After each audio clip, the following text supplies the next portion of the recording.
ಕೆಡಿ news ಕರ್ನಾಟಕಕ್ಕೆ ಸ್ವಾಗತ. ಗ್ರಾಮದ ಪ್ರತಿಯೊಂದು ಮನೆಗೂ ಕುಡಿಯುವ ನೀರು ಪೂರೈಸಿದ ಮೊದಲ ಗ್ರಾಮ ಪಂಚಾಯತ್ ಸಾರವಾಡ. ಪ್ರತಿಯೊಂದು ಗ್ರಾಮ ಪಂಚಾಯತ್ಗಳಿಗೆ ತಮ್ಮ ಗ್ರಾಮಗಳಿಗೆ 100ಕ್ಕೆ 100ರಷ್ಟು ನೀರು ಸರಬರಾಜು ಮಾಡುವುದು ಒಂದು ಸವಾಲೇ.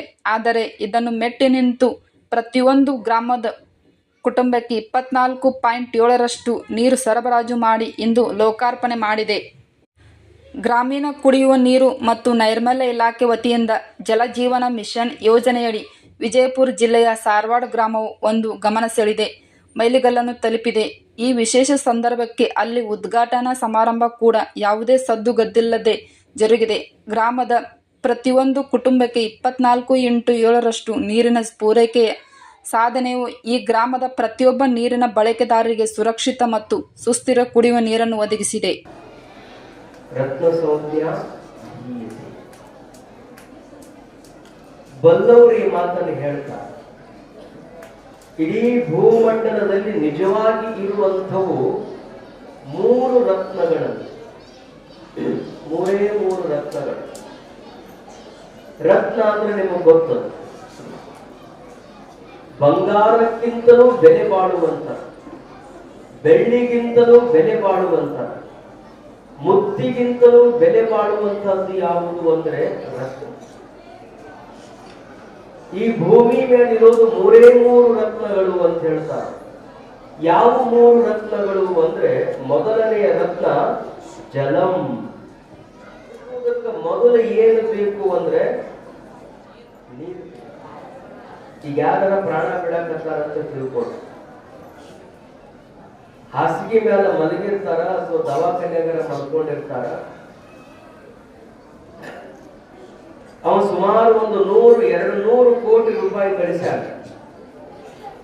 ಮನ್ಯಾಗ ಟ್ರೆಜರಿ ತುಂಬ ಬರೇ ಬಂಗಾರದ ಸಾಮಾನುಗಳನ್ನೇ ಒಟ್ಟ್ಯಾರ.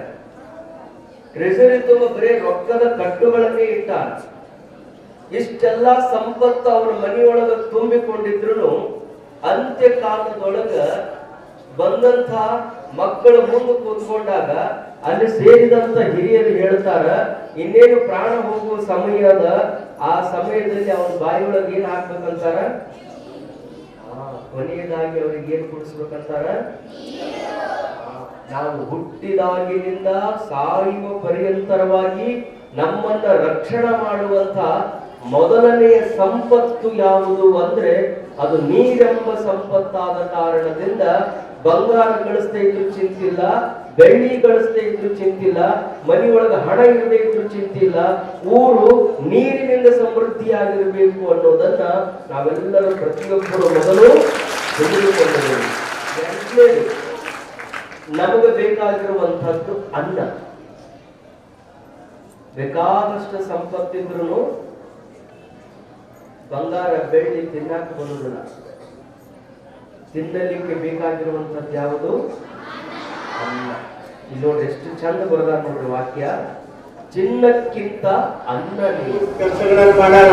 ಆದ್ರೆ ಒಂದು ಮಾತ, ಹಿಂದೆ ನಮ್ಮ ಸರ್ಕಾರ ಇದ್ದಾಗ ಎಂ.ಬಿ. ಪಾಟೀಲ್ ಕ್ಷೇತ್ರಕ್ಕೆ ಇಡೀ ರಾಜ್ಯದಲ್ಲಿ ಮೊಟ್ಟ ಮೊದಲನೇ ಕೆರೆಗಳು ತುಂಬಿಸೋದು ಯಾವ್ದಪ್ಪ ಅಂದ್ರ ಈ ಒಂದು ತಿಕೋಟ ಭಾಗದ MLA ಕ್ಷೇತ್ರಕ್ಕೆ ನೀರನ್ನ ನಾವು ಬಿಟ್ಟಿದ್ದೇವೆ ಅಂತಕ್ಕಂಥ ಮಾತವನ್ನ ಅತ್ಯಂತ ಸಂತೋಷದಿಂದ ನಾನು ಹೇಳಿ ಅದರ ಪರಿಶ್ರಮ ಯಾಕಂದ್ರೆ ಎಂ.ಬಿ. ಪಾಟೀಲ್ ಬಂದು ಮುಖ್ಯಮಂತ್ರಿಗಳಿಗೆ ವಿನಂತಿ ಮಾಡಿಕೊಂಡಾಗ ಅವತ್ತ ಈ ಭಾಗಕ್ಕೆ ಕೆರೆಗಳು ತುಂಬಿರ್ತಕ್ಕಂಥ ನೀರನ್ನು ಪ್ರಾರಂಭ ಮಾಡಿದ್ರೆ ಇವತ್ತು ಅವರು ಕೂಡ ತಮ್ಮ ಭಾಗದಲ್ಲಿ ಇರ್ತಕ್ಕಂಥ ಎಲ್ಲಾ ಕೆರೆಗಳಿಗೆ ನೀರು ತುಂಬಿರ್ತಕ್ಕಂಥ ಕೆಲಸವನ್ನ ಮಾಡ್ಯಾರ ಅಂತ ಹೇಳಿ ಈ ಸಂದರ್ಭದಲ್ಲಿ ಬಹಳ ಸಂತೋಷದಿಂದ ನಾನು ಹೇಳಿ, ಮುಂದಿನ ದಿನಮಾನಗಳಲ್ಲಿ ನೀವು ಏನೇ ಕೆಲಸ ಇದೆ ನಾವೆಲ್ಲರೂ ಕೂಡ ಈ ವೇದಿಕೆಯಲ್ಲಿ ಇರ್ತಕ್ಕಂಥ ಎಲ್ಲರೂ, ಆದ್ರೆ ಒಂದು ಕಾಂಗ್ರೆಸ್ ಬಿಜೆಪಿ ಯಾರಾಗಿರಲ್ಲ, ನಿಮ್ಮೇನು ಕೆಲಸ ಇರ್ತವ ನಿಮ್ಮ ಊರಿನ ಕೆಲಸಗಳನ್ನ ಮಾಡ್ಲಿಕ್ಕೆ ನಾವು ಸದಾ ಸಿದ್ಧರಿದ್ದೀವಿ ಎಲ್ಲರೂ ಕೂಡಿ.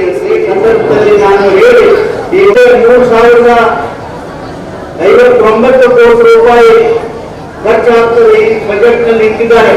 ಮುಂದಿನ ದಿನಗಳಲ್ಲಿ ಯಾವ್ಯಾವ ಹಳ್ಳಿಗಳಿಂದ ಆ ಮುಂದಿನ ಬಜೆಟ್ ನಲ್ಲಿ ಸರ್ಕಾರ ರೊಕ್ಕವನ್ನ ಒದಗಿಸ್ತಕ್ಕಂಥ ಪ್ರಯಾಸ ಮಾಡ್ತದ ಅಂತ ಹೇಳಿ ನಾನು ಬಹಳ ಸಂತೋಷದಿಂದ ಈ ಮಾತವನ್ನ ಹೇಳಲಿಕ್ಕೆ ಬಯಸ್ತೇನೆ. ಯಾಕಂತಂದ್ರೆ ನಾವು ನೋಡಿದ್ರೆ ಹಿಂದೆ ಎಷ್ಟು ಪ್ರಯತ್ನ ಮಾಡಿದ್ರು ಕೂಡ ಹಳ್ಳಿಗಳಿಗೆ ನೀರು ಕುಡ್ಲಿಕ್ಕೆ ಆಗ್ತಿರ್ಲಿಲ್ಲ. ಹಿಂದೆ ನಮ್ಮ ಇಂಡಿ ತಾಲೂಕಿನಲ್ಲಿ ಒಟ್ಟೆ 76 ಹಳ್ಳಿಗೆ ಗುರುಗಳ ಒಂದು ಹನಿ ನೀರು ಇರಲಿಲ್ಲ. ನಾನು ಹಿಂದೆ ಕೇಂದ್ರ ಸರ್ಕಾರದಲ್ಲಿ ಕಾಂಗ್ರೆಸ್ ಸರ್ಕಾರ ಇದ್ದಾಗ ಇವತ್ತು ಮಾನ್ಯ ತೀರು ನಮ್ಮ ಪ್ರಧಾನಮಂತ್ರಿಗಳು ಯಾರಪ್ಪ ಅಂತಂದ್ರೆ ಮನಮೋಹನ್ ಸಿಂಗ್ ಸಾಹೇಬ್ ಹತ್ರ ಹೋಗಿ ಇಂಡಿ ತಾಲೂಕಿನಲ್ಲಿ ಒಟ್ಟೆ ನೀರಿಲ್ಲ, ದಯವಿಟ್ಟು ಅದನ್ನು ಮಂಜೂರಾತಿ ಮಾಡಿಸಿದ್ರು ಅಂದಾಗ ಪಾಪ ಸುಮಾರು 110 ಕೋಟಿ ರೂಪಾಯಿಯನ್ನ 76 ಹಳ್ಳಿಯ ಕುಡಿಯುವ ನೀರಿಗೆ ಮಾಡಿಕೊಟ್ರು ಅಂತ ಹೇಳಿ ಸಂದರ್ಭದಲ್ಲಿ ನಾನು ಅವರನ್ನ ನೆನೆಸಿಕೊಂಡು ಇವತ್ತು ಮುಂದಿನ ದಿನಮಾನಗಳಲ್ಲಿ ಬರೀ ಧಾರವಾಡ ಬಿಜಾಪುರ ಅಷ್ಟೇ ಅಲ್ಲ, ಇಡೀ ಕರ್ನಾಟಕ ರಾಜ್ಯಕ್ಕೆ ಇಡೀ ದೇಶಕ್ಕೆ ಸರ್ಕಾರಗಳು ಕುಡಿಯುವ ನೀರಿನ ವ್ಯವಸ್ಥೆಯನ್ನ ಮಾಡ್ತವ. ನಮ್ಮ ಹಿಂದಿನ ಸರ್ಕಾರದ ಮಂತ್ರಿಗಳಾಗಿರ್ತಕ್ಕಂಥ ನಜೀರ್ ಸಾಹೇಬರು ಈ ರಾಜ್ಯದ ನೀರ್ ಸಾಹೇಬರಾಗಿ ಅವರು ಹೊರಮಾಮಿಗಳು. ಇವತ್ತು ಇದು ನರೇಂದ್ರ ಮೋದಿ ಪ್ರಧಾನಮಂತ್ರಿ ನರೇಂದ್ರ ಮೋದಿ ಅವರ ಕನಸಿನ ಕೂಸಾಗಿದೆ. ರಾಜ್ಯ ಮತ್ತು ಕೇಂದ್ರ ಸರ್ಕಾರಗಳ ಯೋಜನೆ ಅಡಿಯಲ್ಲಿ ಈ ಒಂದು ಶುದ್ಧವಾದ ಕುಡಿಯುವ ನೀರಿನ ಪ್ರತಿಯೊಂದು ಮನೆಗೆ ಕುಡಿಯುವ ನೀರಿನ ವ್ಯವಸ್ಥೆ ಸರ್ಕಾರಗಳು ಮಾಡಿದ್ದಾರೆ. ಆದರೆ ಇದರ ಉಪಯೋಗ ಊರವರು ನೀವು ಬಹಳ ಜವಾಬ್ದಾರಿಯಿಂದ ಇದನ್ನು ಉಪಯೋಗಿಸಬೇಕು. ನೀರ ಏನ್ ನಳ ಅಲ್ಲ ಅಂತ ಹೇಳಿ ಈ ಸಣ್ಣ ಮಕ್ಕಳು ಇರ್ತಾವ, ಅವ್ರ ನಳ ತಿರುಗಿ ಹೋಗ್ಬಿಡ್ತಾವ. ಆದ್ರೆ ಅದನ್ನು ಬಂದ್ ಮಾಡ್ತಕ್ಕಂಥ ಕೆಲಸ ನೀವು ಊರವರು ಅಥವಾ ಮನೆಯವರು ಮಾಡಬೇಕು ಅಂತ ಹೇಳಿ ನಾನು ವಿನಂತಿ ಮಾಡ್ಕೊತೀನಿ.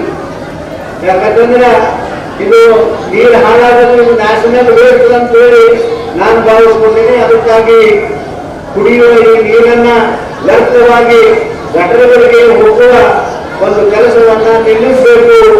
ಆ ಮನೆಯವರು ಹಿರಿಯರು ಅಂತ ಹೇಳಿ ಎಲ್ಲರಿಗೂ ಕೂಡ ಒಂದು ಕಿರುಮಾತವನ್ನ ಈ ಸಂದರ್ಭದಲ್ಲಿ ನಾನು ಹೇಳಿ, ಇವತ್ತು ರಾಜ್ಯ ಮತ್ತು ಕೇಂದ್ರ ಸರ್ಕಾರ ಸುಮಾರು 2,35 ಲಕ್ಷ ರೂಪಾಯಿ ಖರ್ಚು ಮಾಡಿ ನಿಮ್ಮ ಊರಿಗೆ ಶುದ್ಧ ಕುಡಿಯುವ ನೀರಿನ ವ್ಯವಸ್ಥೆಯನ್ನ ಇಲ್ಲಿ ಮಾಡಿದ್ದಾರೆ.